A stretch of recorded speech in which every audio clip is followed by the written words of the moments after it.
The greatest part of this show is hearing from you, hearing your questions from all the wonderful people who have subscribed and left 5-star reviews and made this one of the biggest podcasts out there. And regularly, I squander that excellent aspect of this show because I just want to ask all of my questions, and we just really get into it. So I am so excited to say this episode, all mailbag. So please, thank you so much for sending your questions in. We've got a lot. Some of them are brilliant. Some of them are funny. Some of them are extremely irreverent.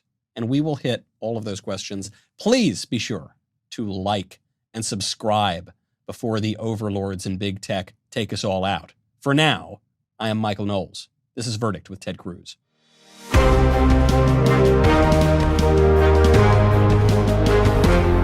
Welcome back to Verdict with Ted Cruz. I'm going to jump right in. I'm not going to allow myself to say one extra word from Eddie. First question. Senator, what was your least favorite part of Joe Biden's terrible State of the Union speech?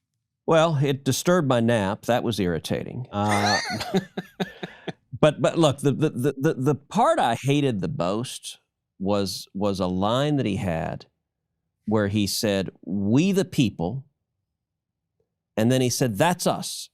That's the government." Yep. And that just pissed me off because I'm sorry, that is utter and complete crap.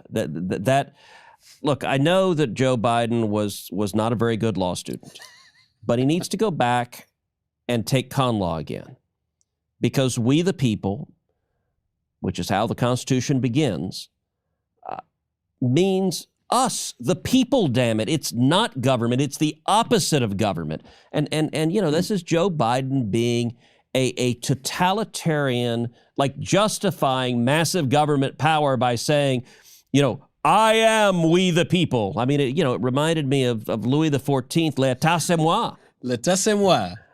Okay, and you did actually get me to mangle French on the podcast, so I've been hanging around with Yaleys too much. It's clearly a problem. It's far too. But Joe Biden thinks he's the sun god. I mean, it is the arrogance and ignorance of that statement, and it is what big government Democrats believe. But I think a lot of people think this, Senator, and I will try to refrain from ascribing to malice that which is equally explained by stupidity. True enough.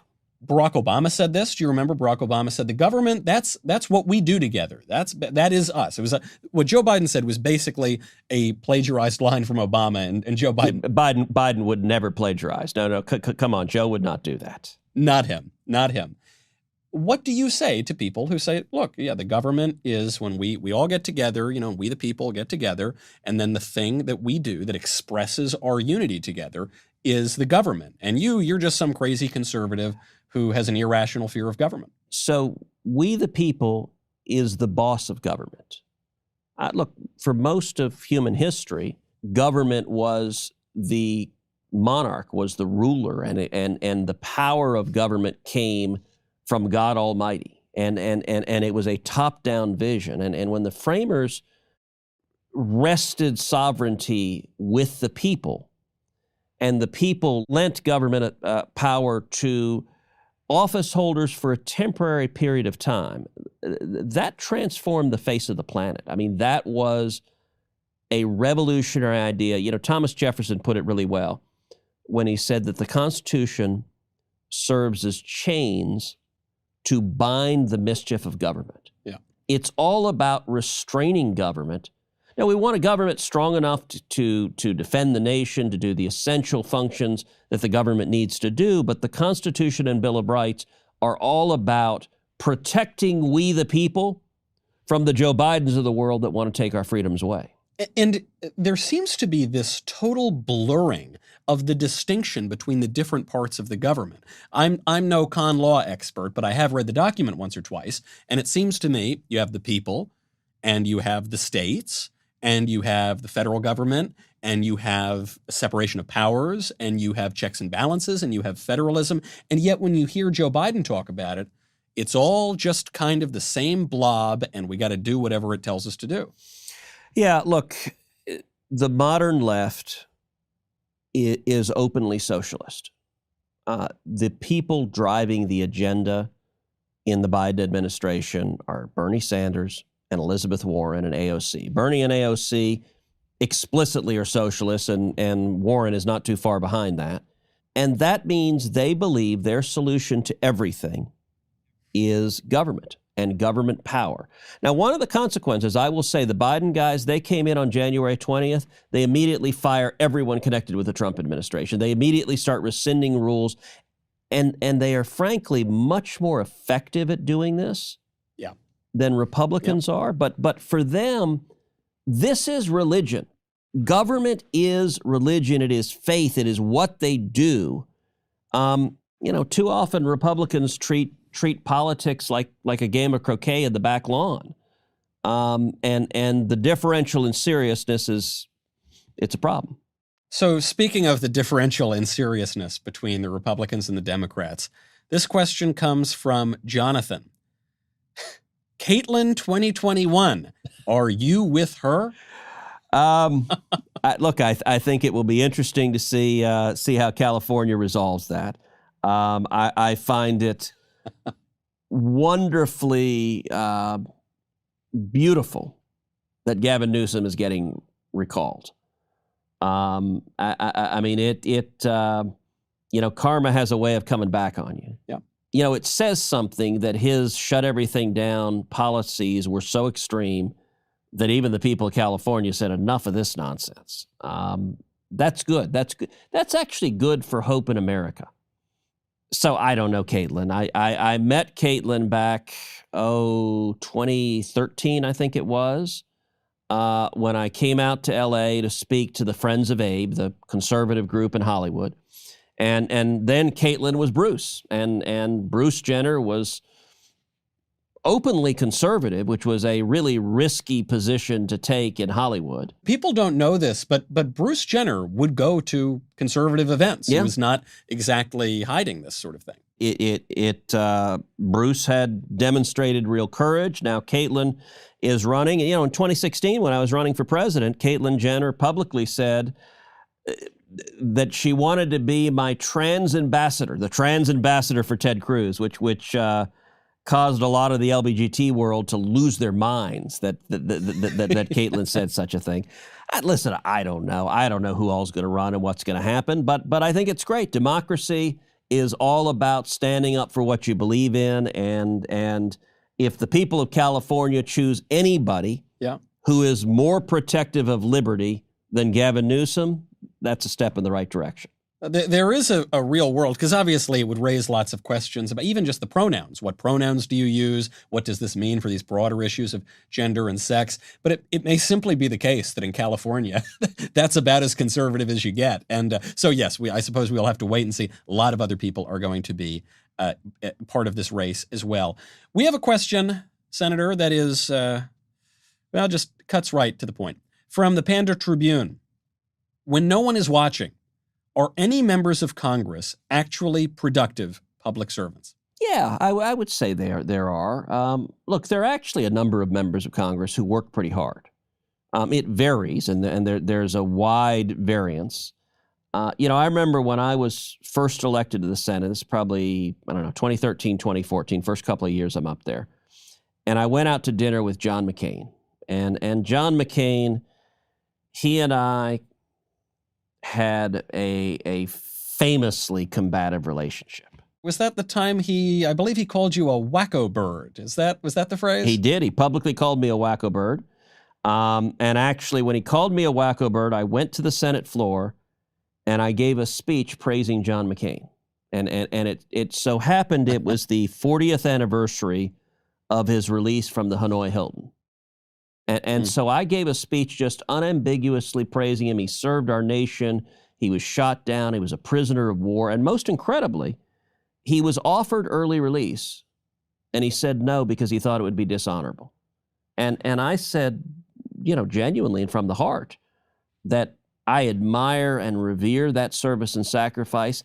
I hope in the same situation I would do the same thing. Yeah. But you and I, we've never been tortured. We've never been imprisoned. I don't know what I would do in that circumstance. And so Every word I said praising him in that speech was heartfelt. I didn't praise him for the terrible liberal policies he supports. There's lots of things John McCain did that I didn't like, but I praised him for that which was praiseworthy. But I also meant it to be a statement that if you go low road, if you go nasty and personal and in the gutter, I'm not going to respond in kind. And so I didn't. But anyway, the story I was going to tell, because this is a digression from the very good question.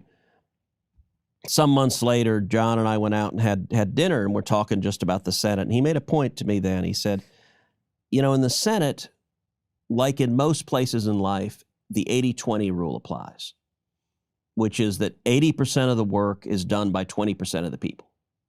That the Senate is a place where if you really want to roll up your sleeves and you want to lead and you want to engage, that you can, and you can very quickly lead. You don't have to, you know, the House can be tougher. The House seniority matters a lot. Yeah.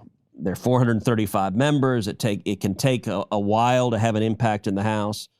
You know, in the Senate, there are only 100 senators. It's not that big a place. Right now, there are 50 Republicans. If you care about an issue, you can stand up and lead and make a difference. So there are a number of senators that make a big difference. Mike Lee, I adore Mike Lee. He is a constitutionalist. He is passionate. He works hard. You know, someone who just retired, Lamar Alexander. Lamar, a lot more moderate than I am. But actually, Lamar and I got along very well. He was a hard-working, he delved into details, he delved into substance, and he would drive a legislative agenda. There are other senators that frankly just go to cocktail parties. Yeah. Like, it is a job. I mean, the 80-20 rule means also that 80% of the folks are not working that hard. But you know what? That's true. That's true most places you go. That's true in most companies. Yep.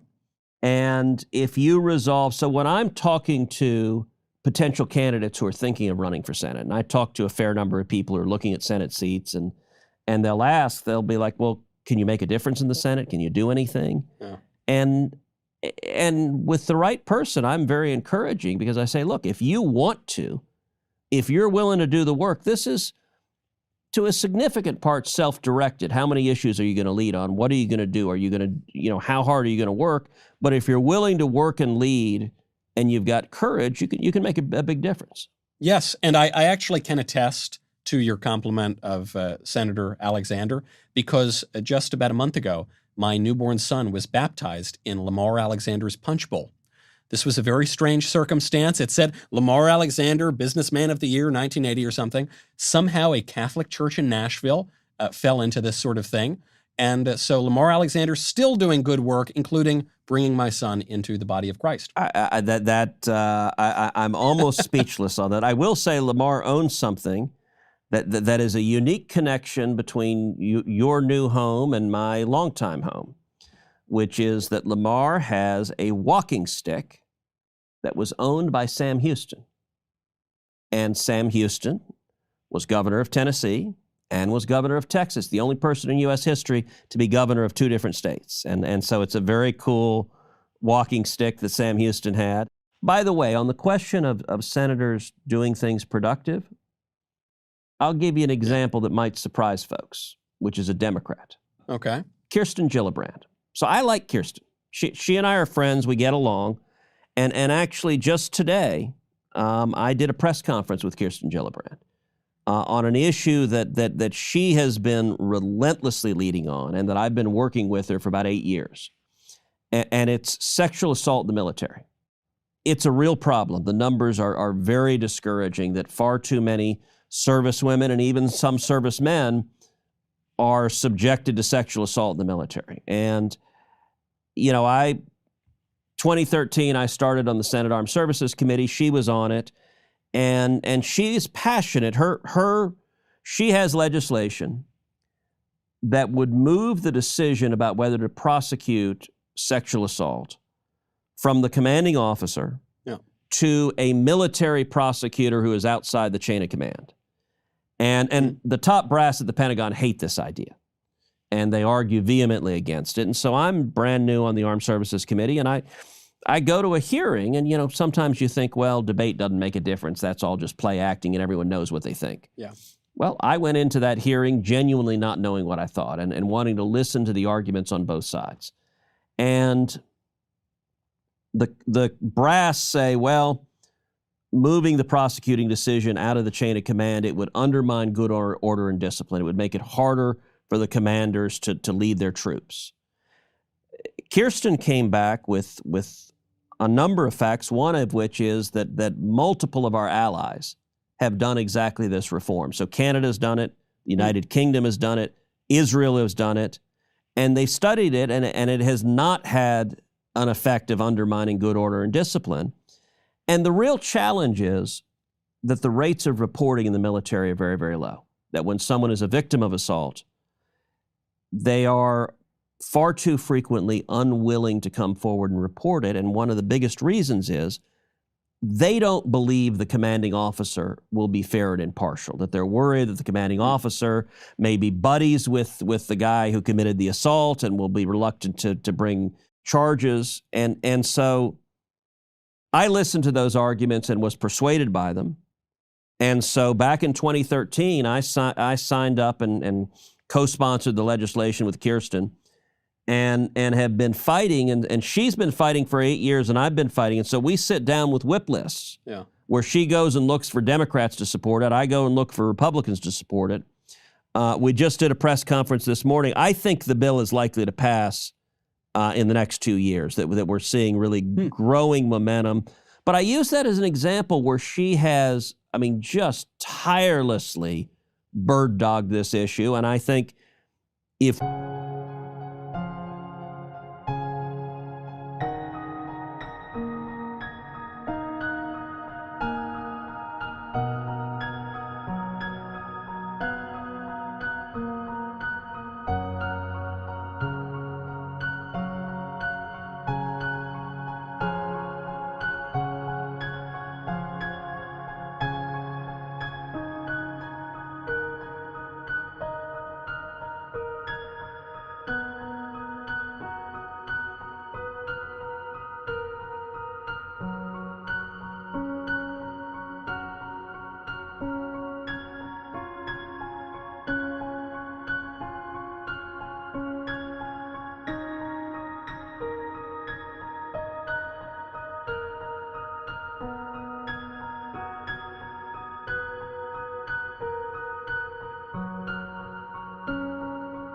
we can reduce the incidence of sexual assault in the military and do a better job protecting our servicemen and women, that's very worthwhile. Certainly. Next question comes from Pancake Robot. I assume this is Mr. Robot's Christian name after Saint Pancake of Alexandria. Question is, I want to hear Senator Cruz's take on the paradox of Republican power. We elect Republicans to make the federal government less powerful, but in practice, that just means that elected Republicans are reluctant to wield power to achieve that objective. That's a very insightful question. How do we resolve that? I think there are a couple of things that drive it. One, we mentioned just earlier in the pod, Democrats are ruthlessly serious. Government is life or death to them. They spend every waking moment thinking about how to be effective.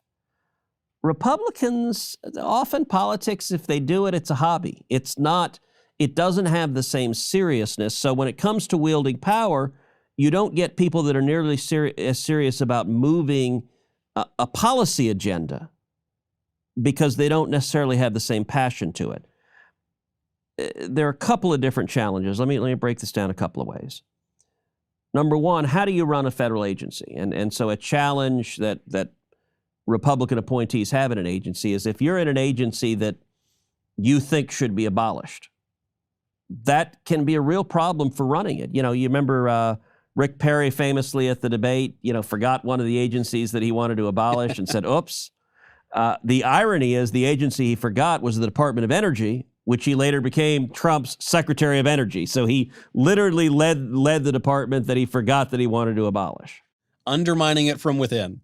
One of my first jobs in politics was in the George W. Bush administration, where I was at the Federal Trade Commission. And my boss was a guy named Tim Muris. who was the chairman of the FTC, is a brilliant guy, is a lawyer, is an economist, and he recruited me in to be the head of policy at the FTC. This is 2001 to 2003. And what Tim understood, if you go into an agency as a Republican political appointee and you tell every person at the agency, your job is meaningless, everything you've done with your life is worthless, I hate the mission of this agency, and you suck. Now follow me. They're going to fight back. They're going to resist you at every turn. What Tim understood instead, a government bureaucracy is like a fire, and you can direct the fire in a positive direction, but if you just try to kill it, it will try to kill you. And so, for example, at the FTC, my office, the FTC is charged by statute with defending competition and defending consumers. There's 75 PhD economists at the FTC. And so one of the things that I led is something called competition advocacy, where we would study a state legislature or a state regulatory body would request our views on a particular anti-competitive bill they were considering. That was typically restricting competition, favoring big business, and hurting consumers. And we would study it, the PhD economists would study it, and then we would go and provide testimony or provide expert guidance on, if you do this, prices will rise 20% for consumers. And the competition advocacy, people were eager to do it. It was beneficial, but it was expanding freedom and it was reducing the footprint of government. Another example, class action lawsuits. There were plaintiffs' lawyers that were bringing abusive class action lawsuits where they'd have a big class, they'd negotiate what's called a coupon settlement, which is, anyone who ever bought a bag of Doritos gets a coupon for 10 cents off Doritos. But there's 50 million people, so everyone gets a 10-cent coupon, and the lawyers take home $70 million. And the coupon settlements, frankly, are a crock many times because they're designed to make lawyers' fees and not actually to help the ostensible clients. Consumer. And so what we did in the FTC is we began intervening in cases that involved coupon settlements and arguing to the judge that the judge ought to chop down the lawyers' fees and give the money to the consumers. And, Michael, on the question of the Republican paradox, I like that the way that was put. It also sometimes is a conservative paradox. And I'll give an example. Many times, moderates in government have been much better than the conservatives. They've been better prepared. They've taken it more seriously, and they've won bureaucratic battles. So I'll give an example. One of my favorite books in politics is Jim Baker's book, his autobiography, and it's called Work Hard, Study, and Stay Out of Politics, which was actually the advice his grandfather gave him. And you think about it. So Baker was the campaign manager of 5 presidential campaigns. I mean, pause and Secretary of the Treasury, Secretary of State. I mean, the guy had an extraordinary career. In 1980, Baker was the campaign manager of George Herbert Walker Bush's campaign, running against Ronald Reagan. And that was a bitter primary. That's where Bush accused Reagan of voodoo economics. I mean, they were pounding the heck out of each other. Reagan wins, and Jim Baker becomes Reagan's chief of staff in the White House. I mean, I don't know of any other circumstance where the campaign manager for your primary opponent becomes your chief of staff when you win. That is an extraordinary thing. And so Baker recounts in his book, right at the beginning of the Reagan White House, he sits down with Ed Meese. Now, Ed Meese is someone who's a dear friend. He was a longtime confidant of Reagan's. He's this principled conservative. When I first ran for Senate, Ed Meese was the chairman of my national leadership team. He's an extraordinary guy. Baker recounts how he sat down with Meese to divide responsibilities in the White House. And he pulls out a yellow notepad and he draws a line down the middle and so on. And he says, all right, Ed, let's divide responsibilities. And he says, look, Ed, you've been with the president for so long. You have his trust. You have his confidence. You know his heart. Ed, you need to drive the substance. You need to drive the meat. You need to drive really the important stuff that we're doing. So you need to lead the Domestic Policy Council. You need to lead the National Economic Council. All of the substance you should be in charge of. And Baker says, look, I'll just do the admin stuff. And he said, I'll take the schedule, and I'll take personnel, and I'll take budget, and I'll take leg affairs. And so actually in his book, he has a Xerox copy of the actual yellow pad that says Ed and Jim, and it has that on there. And in his autobiography, Baker admits, he says, look, I knew I was eating Mises' lunch. Because, all right, if he controls the schedule, he controls every minute of the president's time. That's a big deal if you decide how the president spends every day, all day long. If he controls personnel, there's an old saying that I think is very true, that personnel is policy. If Baker is picking the people that are throughout the administration, he controls the administration. On budget, everything that happens in government happens through budget.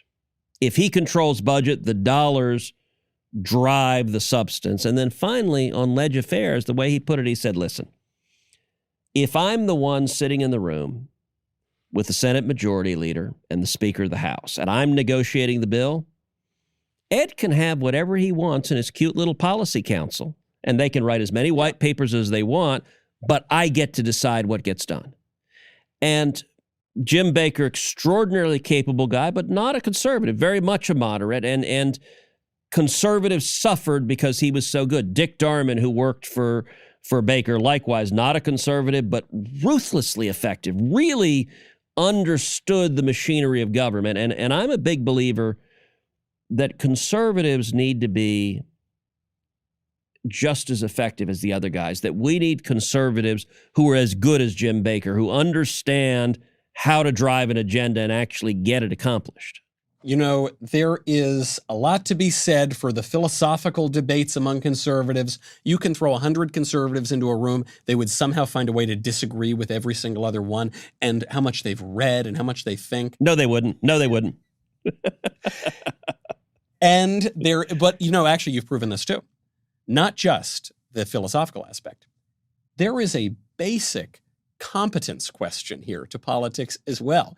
And you have gotten things done. There have been conservatives who haven't gotten things done. You have. Why? Because it's not enough to just sit in the freshman bull session and argue about philosophy all day. You actually have to know how to wield the levers of power and accomplish the tangible aspect of the job. No, that's exactly right. And if you want to change the trajectory of the country, you look at Ronald Reagan did a phenomenal job of it because he understood the power of vision, he understood the power of personnel, and he understood how to drive that vision throughout. And so, you know, Reagan ran on winning the Cold War, defeating the Soviet Union. He ran on cutting taxes and bringing the economy back, and he ran on cutting government spending. He achieved two of those three. So he was successful in winning the Cold War, defeating the Soviet Union. He rebuilt the military and bankrupted the Soviet Union. No one thought that was possible. He was successful in cutting taxes and reducing regulations. That produced enormous economic growth. Where he wasn't successful was reining in government spending. And frankly, his own party fought him on that. Democrats fought him on that. And he, at times, slowed the rate of growth of spending, but that was about it. Yeah, 2 out of 3 ain't so bad. That's, you know, it could be, we could try to get the rest now, which actually leads into my final question, a quick question in our last moments here. This is from Ben. How screwed are we? Very, very, very. But I believe not permanently. And let me break it into a couple of things. Taxes are going up. They're going up a ton. Every tax is going up by trillions of dollars. And there's nothing Republicans can do to stop it because they will use budget reconciliation that can't be filibustered to raise taxes. The only question is how massive will the tax increase be, and that will be decided by the 50 Democrats in the Senate. They won't talk to Republicans. They won't care what we have to say. And it's going to be in the trillions. The only question is how big. Regulations are going to be horrific. They're going to be terrible. They're going to kill jobs. They're going to be really harmful. Foreign policy, I think, is going to be a mess. Biden is going to kiss up to our enemies and alienate and antagonize our friends. This is the worst motivational speech I've ever heard. But no, go on. I want the truth. I want the truth. Look, it's bad. There are consequences when you elect Biden, Pelosi, and Schumer, and you give the Democrats control of all three of the elected parts of government. Really bad stuff's going to happen. We're going to see some terrible judges put on the bench. Terrible judges who are radical leftists who will consistently vote to undermine our constitutional rights. All of that's going to happen. The big unknown to me is whether they end the filibuster. If they end the filibuster, we might be permanently screwed. That's actually what frightens me if they end the filibuster. And they have 48 votes. There are two Democrats who say they won't end the filibuster. Joe Manchin from West Virginia, Kyrsten Sinema from Arizona. If they hold the line, everything I just said there is bad, but it can be undone. It can be undone when we win the next elections and take over. If they end the filibuster, what they will try to do is structural changes to make it so you can never unwind it. So if they end the filibuster, they'll add D.C. as a state and they'll add Puerto Rico as a state. They believe that will elect 4 new Democratic senators. D.C. certainly will. Puerto Rico might. The Democrats believe it definitely will. I actually think Republicans could compete in Puerto Rico. But at a minimum, it's 2 new Democratic senators from D.C. If they end the filibuster, they will pass H.R. 1, the Corrupt Politicians Act, that will federalize elections, that will massively expand voter fraud, that will register millions of illegal aliens and felons. That's designed, that will weaponize the Federal Election Commission to target Republicans. That's designed to keep Democrats in power for 100 years. And if they end the filibuster, they'll pack the Supreme Court. They'll grow the Supreme Court from 9 justices to 13 justices. That is the greatest threat to our constitutional liberties we're facing. So on the question of how screwed we are, the biggest thing that hinges on that in my mind is whether the filibuster goes or not. I'm worried. I think the filibuster, they might end it. But if you're a person of faith, pray for spinal fortitude for Manchin and Sinema. But let me, you said this was a lousy pep talk, so let me try to take it around. I'm actually very optimistic. The crazier they get, politics always has a pendulum to it. When one side gets in power and they go too far, the country moves back the other direction. These guys are bat crap crazy. Like they're not just going left, they're going off the charts, extreme left. Every time they do something like that, I think that makes it more likely that we have a very good election in 2022 and a very good election in 2024. And the analogy that I draw often is it took Jimmy Carter to give us Reagan. And I think Biden going radically left sets us up to move back in the direction of freedom, back in the direction of the Constitution in 2022 and in 2024. Senator, I'm relieved to hear that, because when you said that you had some hope and you said, I'm an optimist, I feared you were going to say, I'm an optimist. I think things can get much, much worse than they are right now. I think I absolutely do. So I'm pleased to hear a little glimmer of hope. Many more questions to get to. We will have to hold them until the next episode of Verdict. I'm Michael Knowles. This is Verdict with Ted Cruz.